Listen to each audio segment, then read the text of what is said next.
This is FYI News 13, brought to you by SSPTV and the Hazleton Standard Speaker. For your information, we speak with Congressman Lou Barletta about an investigation into VA hospitals. This is FYI for Thursday. Thanks for joining us. I'm Ken Cara. West Hazleton Police Chief Brian Buglio is praising the work of his department for catching the person they believe is responsible for the 2 burglaries and 1 attempted break-in on Monday night in the borough. The chief says that after diligent review of surveillance video from the places that were targeted, a 16-year-old male juvenile was arrested last night. We positively identified the actor. We subsequently interviewed him and then determined that he was, in fact, responsible for those 2 burglaries, the attempted burglary, and then we cleared up in total from this arrest. We cleared up 2 attempted burglaries, 4 burglaries, and 3 criminal mischiefs. And the individual, he is a juvenile, and he was lodged last night in Easton in a detention center. The police are now looking to return the stolen property taken to their rightful owners, and the chief also had this to say. The message we want to send is that the police department's there.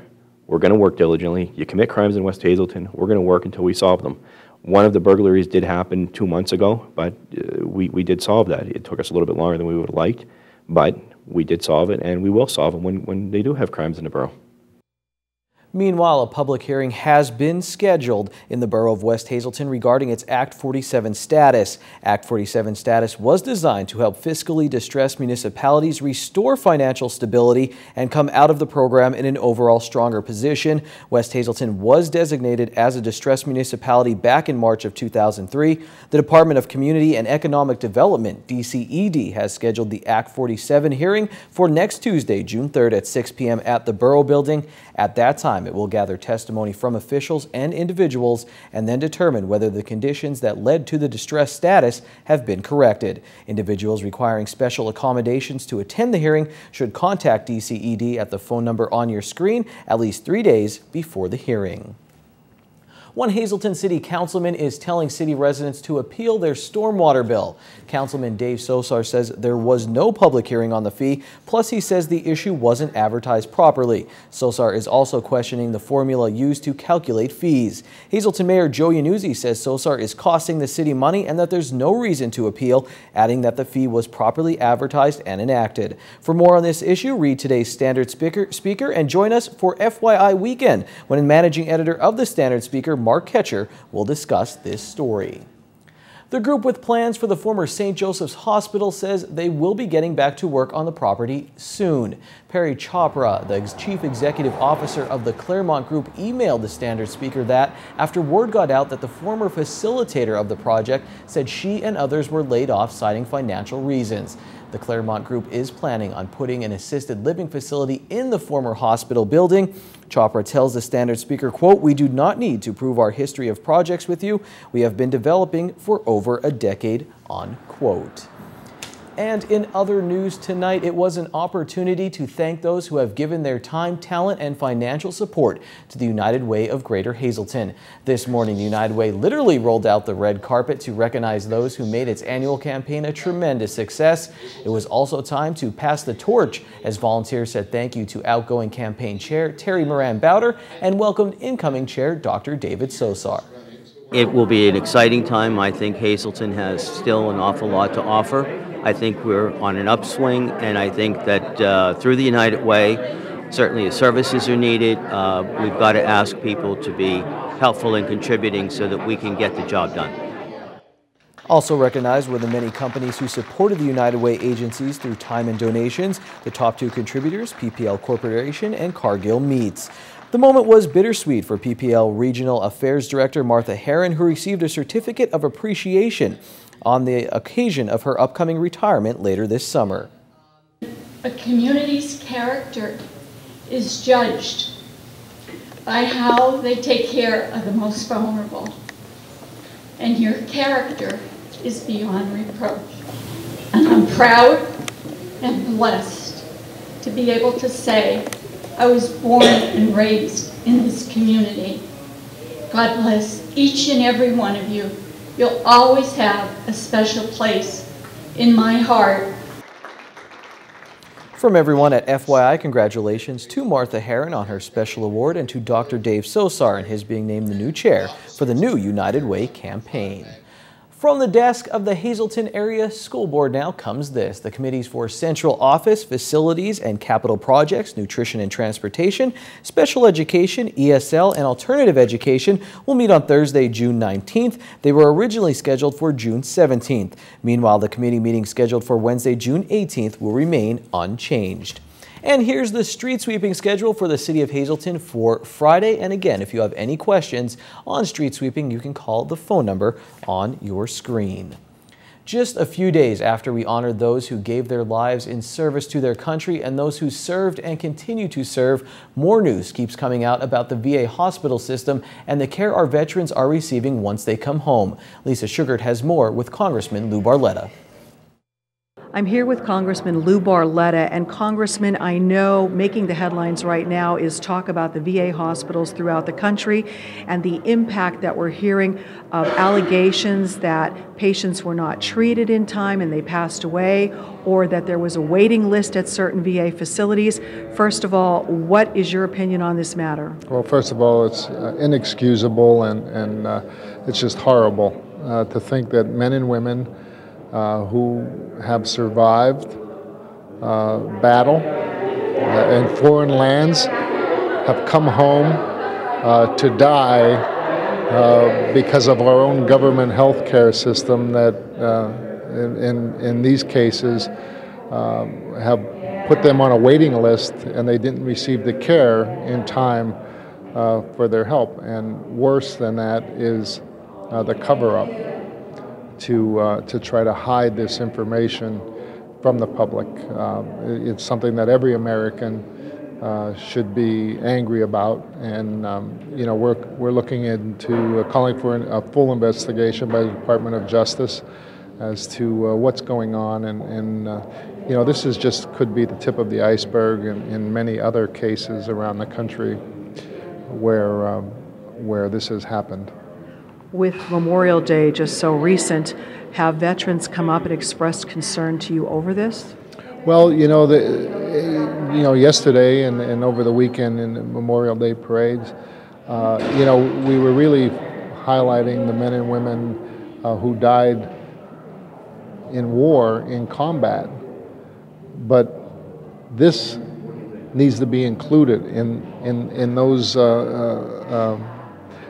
celebrations and speeches, that we also lost men and women who didn't die in combat on foreign land but came home safely and then ended up dying here because of our lack of care in the veterans system. So this is, as I said, we're going to get to the bottom of it. This is not a Democrat or Republican issue. This is an American issue. This isn't a problem of one administration. This is a problem that has been going on for some time. And that's where we want to get to the bottom of why this is happening and what needs to be done to fix it. It's one thing to point a finger, but it's another thing. We need to get solutions. We need to eliminate these backlogs that are happening all over the country for our men and women. They deserve the very best care. We have the best health care system on the planet, and our veterans deserve the very best health care that they could get. And this is not anything that we should just sweep under the cover as just another Washington problem. This is a disgrace for the greatest country on earth to treat its veterans this way. Well, I'm sure that everyone will be keeping a close eye on what transpires next. Thank you so much, Congressman Lou Barletta. Lisa, thank you very much. Hey, history buffs and foodies, you'll want to head to your local newsstand for the Standard Speaker tomorrow to read a story about the sign from the former Byork's Naughty Pine restaurant. The sign needed work before it could be displayed at the Greater Hazleton Historical Society. Find out who came to the rescue in Friday's Standard Speaker. Well, there's much more information coming your way on FYI in sports. Dave Seaman, the sports editor from the Standard Speaker, stops by to talk about a historic Memorial Day for a couple of local teams. And when we come right back, we'll tell you the story of a young boy fighting cancer and how his family is supporting him and how you can help. We'll be right back. This is FYI News 13, brought to you by SSPTV and the Hazleton Standard Speaker. Time now for FYI News 13 weather.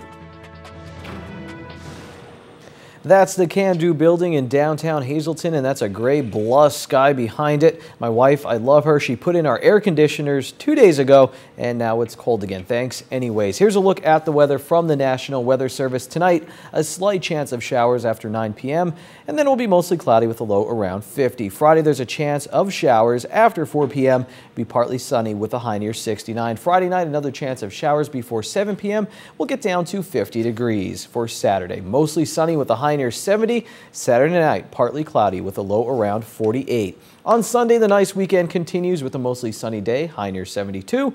Sunday night, the low gets down to 50. On Monday, there's a chance of showers and thunderstorms as we reach up to 79 degrees. And then on Monday night, another chance of showers and thunderstorms. The low will be around 60. Tonight's weather is brought to you by Valley High, the area's oldest ice cream and fast food restaurant. Stop on in for a cold treat with their ice cream and yogurt, or some hot food with their burgers, hot dogs, fries, and much more. That's Valley High, located on Route 93 in West Hazleton. Stop on by today or give them a call at 570-455-5362. A special benefit will take place in Hazleton on June 7th at Jonathan's Nest. The benefit is for a 4-year-old boy from Summit Hill, but his father is from Hazleton and his grandfather still lives in Hazleton, and he is here today to tell us how you can help. I'd like to welcome to our studios today David Hetler, who is the grandfather of little Anthony Hetler Jr.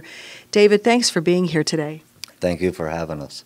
Now, I know your family was recently, I guess, traumatized by the news they received that your little grandson, only 4 years old, was diagnosed with leukemia. Yes. On May 9th, we got the phone call. I was at work. Excuse me. That he was diagnosed with leukemia. I left work and went right down to the hospital and met him at the hospital.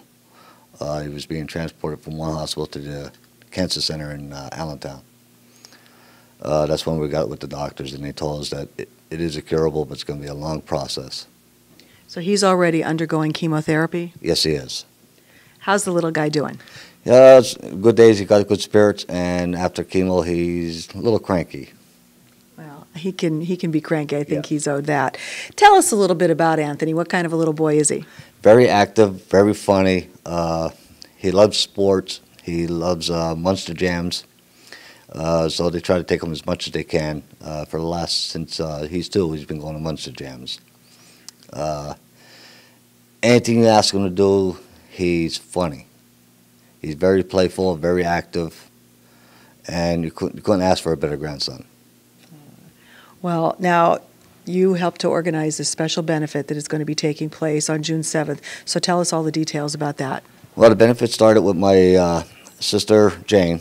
She already had a bar set up to have a benefit going for her cancer, but this fell in, so it was perfect timing. We're going to have 50-50 chances. We're going to have dart tournaments. We're going to have, there's going to be food there.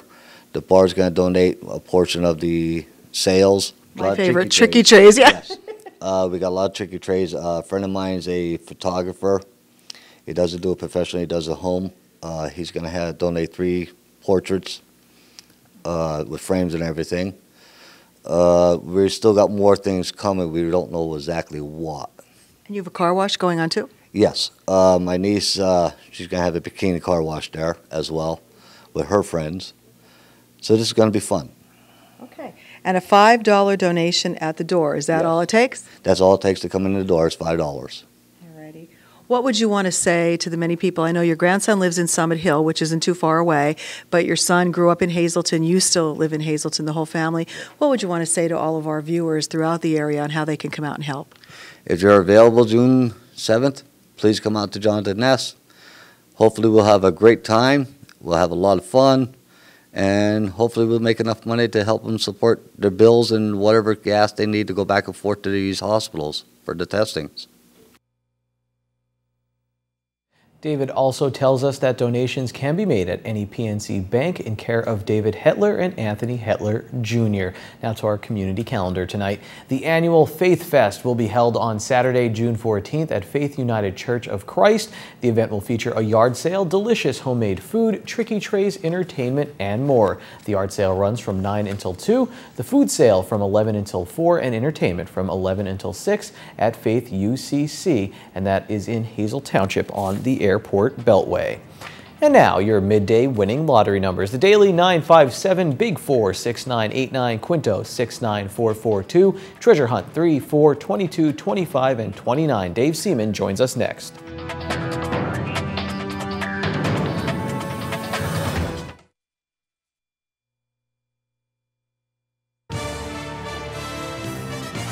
This is FYI News 13 Sports. Once again, it's Dave Day on the Sportscast as Dave Seaman, the sports editor from the Standard Speaker, joins us. And Dave, a historic time right now for our area as the Hazelton area baseball team wins a District 2 title. The MMI baseball team wins a District 2 title. We'll also hit on the track state championships as well. But let's start with the Hazelton area Cougars' first district championship since 2005. Kind of surprising with the talent that Gino Cara has had. And even in the past, I was talking to Gino before the game and he said, believe it or not, the last time we won the title was the year after Russ Kanzler and Kyle Landis graduated. You were talking a little bit about the title game that involved Russ Kanzler and Kyle Landis there. It's so hard to win in baseball. There were some circumstances around that game as well. Well, you look back to 2004, Hazelton area was one of the state's top-ranked teams that season with Russ Kanzler and Kyle Landis, Kyle Dempsey as the anchors of that team. That day of the district final, when they played Berwick, Russ Kanzler had a tryout, I believe, in Baltimore that day. So he didn't arrive to the game site at King's College until right before game time. So he didn't practice with his team that day. So that kind of was a situation that didn't help the Cougars that day. Kyle Landis was unable to pitch that day after beating Berwick twice that season. I believe he had a sore arm, so their top pitcher wasn't available. Things didn't look good for the Cougars that day, and it was a 12-2 defeat, I believe. And that team, I believe, Jeff Antolik thought could make a run at the state championship because it had that much talent. But that's baseball. That's what happens in a baseball game. So interestingly enough, next year with players like Justin Gutsy, they come back, they win the district championship. They win this year. Dante Biazzi on the mound. What an impressive start for the freshman for Hazelton area. Well, sophomore, but not taking the bat seat to his brother. Dante has definitely established himself as one of the premier players in the area. As a batter, he's definitely sweet swinging left-handed hitter, and as a pitcher, the calm that he showed, the poise that he showed for being a sophomore. We had a preview in the beginning of the season about the Kings of the Hill. Well, Dante Biazzi wasn't pictured on the cover of our tab this year. So Dante came out and he ends up winning the district championship. So that shows you a lot what we know. Maybe some motivation for Dante there. Moving it right after that Hazelton area game, MMI, and we talked about them. You even said, I've been saying it over and over again, they might make some noise in this tournament. They won the whole tournament. What a run by MMI, and what a comeback they had to get there. They were down in that game. Exactly. It showed that they didn't quit. I mean, the whole season. I mean, they're at a winning streak now, 8 games. Don't you want to get hot at the end of the season? And they definitely showed that if you stick with it, you don't give up on yourselves, you believe in your abilities, it'll carry you a long way. And I think the Preppers showed all the small schools in the area that, hey, we can play baseball with the best of them, and they proved it. And a lot of basketball players on that MMI team who had a shot at the District 2 title during basketball season. They get it right now during baseball season. And Dave, take us to the state track meet. You guys covered that in the Standard Speaker. Some history made there in our area as well. Freshman Kayla Merkel, the first freshman in Hazelton area history ever to get a state medal. She did so in the javelin, the throw 129 feet, 8 inches, I believe. Just tremendous accomplishment, especially this year in the state javelin competition. There are a lot of talented throwers. And Kayla established herself as one of the best in the state. 8th place medal for a freshman, it only gets better from here. Her only situation is the girl that won this year was also a freshman. She threw 151 feet. So Kayla's got some catching up to do, but Kayla's going to work at it, and she'll be on the medal stand for the next few years. A lot of young talent in the area. Dave, as always, thanks for being with us. State playoffs getting ready to start, and hopefully you'll join us around then. We'll talk about that as well. Thursday is $1 burger night at Bottlenecks. Get a juicy 4th pound burger for only $1 all night long. Good evening, everyone, and here's tonight's Talk of the Town report. Two quick announcements for this evening. Grace Fellowship Church in Hazel Township will be giving away groceries to those in need on Saturday, June 7th at 9 a.m. There's a limited amount of food, so it will be held on a first-come, first-served basis and limit of 1 box per family. For info, call 570-455-1470. And finally, the Hazelton Elks Lodge number 200 will be holding their 34th annual Golf Classic Sunday, June 22nd at Sugarloaf Golf Course. Registration is at 11 a.m. with a shotgun start at 1 p.m. Plenty of prizes and hole-in-one chances are available. For info, call 570-401-9155. That's tonight's Talk of the Town. News 13 would like to send sincere condolences to the family and friends of these recently departed. Irene B. Brittenbach of Whitehaven. Arrangements will be announced by the Lehman Family Funeral Service. Cora A. Ogan of Wanami. Funeral is Saturday at 10 a.m. from the Joseph A. Moran Funeral Home. Friends may call Friday from 6 to 9 p.m. James R. Kenvin, formerly of Hazelton. No local services were announced. And Joan Ambrook of Fern Glen. Arrangements will be announced by the Harmon Funeral Home. Tonight's obituaries have been brought to you by the Smilax Floral Shop located on 15th Street in Hazelton. For delivery to all local funeral homes, call 570-454-0111.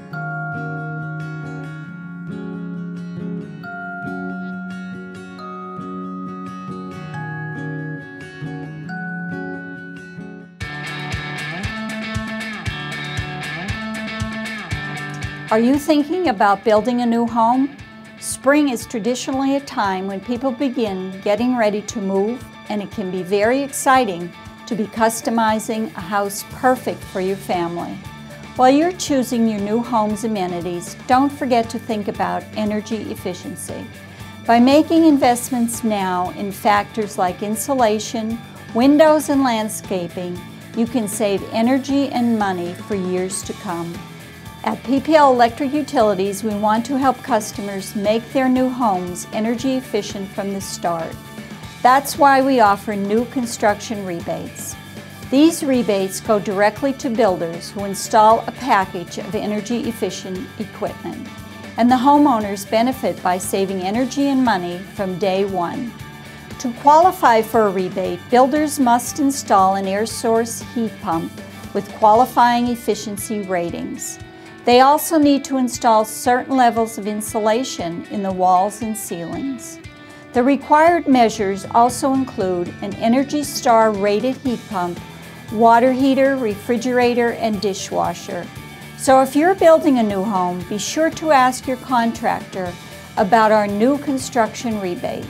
To find out more, visit pplelectric.com and search keywords New Home Construction.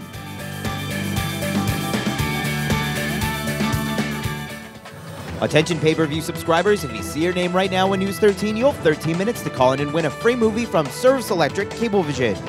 Our winner tonight is Dan Nensteel of Drums. Dan, if you're watching, give us a call right now, 570-459-9813 to win your free movie.